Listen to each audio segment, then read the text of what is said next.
This is your life with Lockie. Alright, I'm here out at the Botanical Gardens, December, doing Healing Hearts, little lunch here.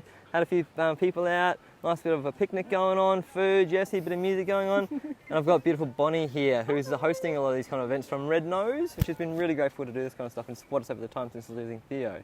How are you doing today, Bonnie? I am wonderful. How are you? Very good, thank you. I'm very grateful for this event you put on here today and having us all out here too. It's my pleasure. I suppose I'll let you get to introduce yourself a little bit today, Bonnie. Yeah. So what brings you out? You do Red Nose. What got you involved with them?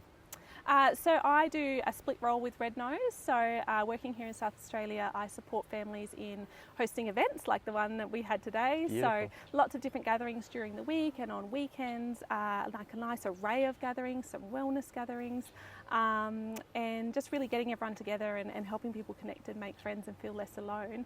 And then I also support people in our hospital to home program. So we walk alongside them for 6 months as a fellow bereaved parent and helping them understand grief and helping support them. The support role is sort of more like helping them with practical things as well. So I might help them with returning to work and how that can look, contacting the hospital for them, or helping them come up with ideas and planning their baby's funeral, like whatever they need, that's what I'm there for. That's beautiful to hear, and that can be the hardest part after, you know, this expectancy of your life changing in a beautiful way, of having a new child coming into the world, and then all of a sudden, like that click of a finger, it's all gone, your world's changing. You have to try and, you know, you're laying in hospital for us, you know, they go, all right, so where do you want the funeral? Who do you want us doing? And you think all these kind of things. And the first off, you're thinking about what brand of nappies I'm going to get. Now you think about what funeral we're going. So it'd be a hard part for any parent going through that. So it'd be really beautiful to have someone like yourself, Bonnie, who's had the lived experience, unfortunately, of your own loss as well. Yeah. Because I've supported so many families as well, I could say, you know, some families do this, some families do that. You don't have to have a big funeral. You can just have a small gathering, or you can have it in a year's time. There's no rush. Like, just reassuring them that there is no rush, because sometimes we feel so rushed to have to make these choices, like you said. Definitely. Yeah. Do you want to share a little about your story with me, Bonnie? And the people out there? So I have had 3 daughters. So I had a 2.5-year-old I was raising when I was pregnant with my next. Her name was Kendra, and then I had concerns about her movement and presented to hospital and found that there was no heartbeat. So she was stillborn, and I birthed her the day before her due date, which was like there's no words. My whole life just went into a spin, and it changed me as a person in so many good ways, so many hard ways, but so many good ways as well. And so that was almost 7 years ago, which feels like it's a long time ago, but feels like yesterday. You know, we just can go straight back to that moment with just closing our eyes. So so that was my journey with Kendra. She's with me every day, and I'm grateful for her. She led me into this role, helping everyone else and being there. So then I went on to have my rainbow baby Hope, who's now 5. So the PAL journey was a wild ride. And I can imagine at that time as well, being 7 years ago, not as much talked about in this space as well, not as much support out there kind of stuff. So for you going home, I can imagine it being tricky, the family, support people around, that kind of, not as much, and understand that kind of sense. Yeah, and I didn't want to reach out to a counsellor. For me, it wasn't, that felt very scary and something I'd never done before, and my husband was very against it, and he was like, no, we can do this ourselves. And so I think that's why I really, really love the role that I have, because for me, I went to events, that's how I connected with people, and I started volunteering, and that's how I started stepping into being there.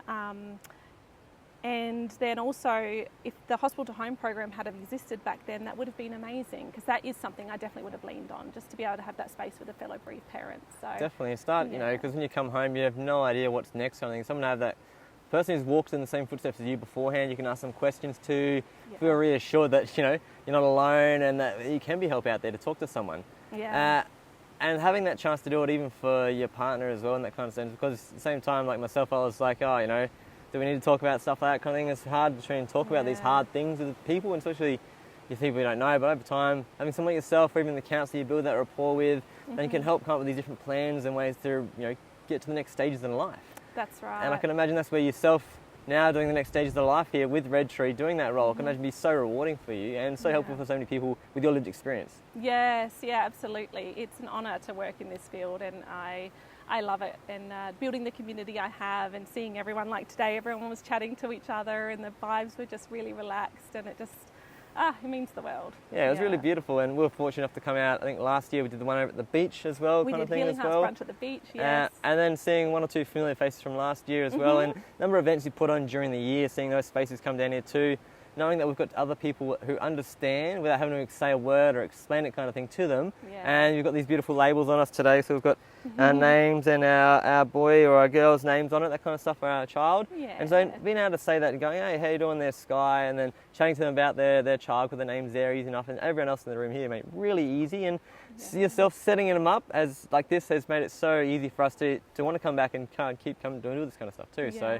So you say you do a lot of other events in the year, not just this one at Christmas time. So what are some of those events you do with Red Nose? If other parents are out there looking into the new year, looking to try and do this kind of stuff, reach out, be a part of these communities. How do they find them and what are they? So I do lots of coffee catch-ups, which are normally during the week, but occasionally I'll mix it up and do them on the weekends. And we often do a craft because it's easier to like chat while you're doing something and keeping your hands busy. Yes. We'll do, our biggest event of the year is the Walk to Remember, which we normally, the last few years have hosted at Beaumont House, which is a stunning wedding venue in a garden, which is just gorgeous. Slightly south of the city there, and it's quite nice, isn't it? It's so beautiful there. It's just so relaxing. And so that's a really big family-friendly event. And then we also have a remembrance service in March for Say Their Name Day, which is a Red Nose Creative Day. We have, oh my gosh, so many other options of like wellness. We do sound healings, we did trauma-informed yoga, we have Father's Day events where we do lawn bowls, and I always mix it up. I like to keep options open and listen to what my community tell me they want. That was the other thing too. Even today I saw you going around and chatting with each individual, going, hey, we're getting ready for the new year, that kind of stuff. I know we've had a few cool events, but are there any events that you might like to bring into the community? Because you're always listening, trying to take it on and build this to be supportive for the people, not just something that's been made up. You know, it's actually for the people, what they want, the kind of stuff. So you're doing a really good job of that, and we really appreciate that kind of thing. So thank you for that. And I couldn't do it without my volunteers. Like, I run it with my volunteers by my side, and I'm so grateful. They were laughing that they all got some covered in gifts for their volunteer week because we sent them so many things. We're just so grateful to our volunteers. And like you said, you might host a gathering with me by your side and a bit of a puzzle night. Thinking of some puzzles in the future kind of thing, so it'd be good fun. Locking you in now, I'm saying it on your page. We're in now, so we're thinking of that in the future. And do I'm some all puzzles. for empowering other people that have ideas and going, how can we make that happen for you? So, definitely, like you say, it could be gardening or anything. If you've got something we can do to bring the community together, that kind of stuff, and even maybe a method or a tool or a tactic that you've done to help yourself get through the next stages of life. You could bring that to groups, to Bonnie, and make it like a session about it to pass on to other healing parents too. Because something's helped me in my time, and they might go, wow, this is a great, best thing since sliced bread now, and all of a sudden help them get through the next stages too. So if you have any ideas, reach out to Bonnie at Red Nose, and this is in Adelaide, so don't be afraid to reach out in the areas, and always looking for new ideas and new events to come up with too. Absolutely, I love it. And you know what, I think it's important for the other people's healing as well. If they just need someone to jump in and help them, I'm here. Definitely, someone to chat to, and a good ear and an understanding person who's lived this experience and walked the footsteps the last 7 odd years and always Still growing. every day. And a learning person too, because I'm always seeing your page, sharing all the different messages and other things as well, where you're reaching out to other different people around the world and picking up tactics and skills so you can bring to the people in the community here so everyone can start healing and not keeping everything separate. So it's just really beautiful to see your page and also see the growth you're doing with the community and that kind of stuff. So we're very grateful for that, Bonnie. Thank you, Lockie. Do you have any messages out there that you'd like to say about the Red Nose or to the people out there kind of thing before we head off? I think a big message I would want to say, I see a lot of people join our page, which breaks my heart, but it makes me glad that they find us on our Facebook group, Red Nose Community in South Australia. And what I want to say is there's lots of people that don't come to events that maybe feel nervous, and I just want you to see like we're all just normal people and we always, have a laugh and talk about regular things.